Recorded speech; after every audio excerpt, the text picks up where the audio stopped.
సింగపూర్లో మన ఇండియన్ స్టోర్లో బీరకాయలను కొనుక్కొచ్చుకొని అవి ఫ్రిడ్జ్లో పెట్టి రేపు వండుదాం ఎల్లుండి వండుదాం అవతల్లాడు వండుదాం అనుకునే లోపు అవి వంటకు పనికి రాకుండా పోయి ఎండిపోయిన విత్తనాలు వచ్చాయన్నమాట.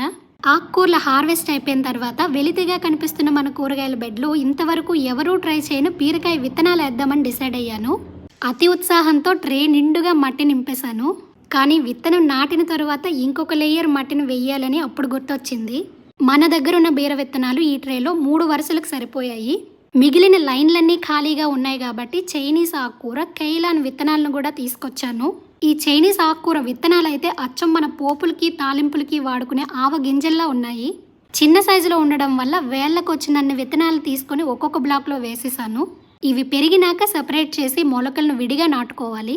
విత్తనాలను కప్పుతూ ఒక లేయర్ మట్టిని వేసేసి వాటి కడుపు నిండా నీళ్లు పెట్టేస్తే వాటి పని అవి చేసుకుంటూ పద్ధతిగా పెరిగి మనకు కావాల్సిన బీరకాయలను ఇచ్చేస్తాయి. కానీ ఈ చైనీస్ వాళ్ళు ఈ బీరకాయలను ఎప్పుడైనా వండారా లేదన్నదే నా డౌటు. వంకాయల్ని చిక్కుడుకాయల్ని కొనుక్కున్నట్టు బీరకాయలను కొంటారా లేదన్నది అనుమానమే. లేదా మన ఇండియన్ స్టైల్ చికెన్ కర్రీ వండి చూపించమన్నట్టు ఈ బీరకాయల కూరను కూడా వండి చూపించమంటారేమో. సరే కానీ విత్తనాలు ఇప్పుడే వేసి అప్పుడే కూర వరకు వెళ్ళిపోయేవేంటి అని అనుకుంటున్నారు కదా.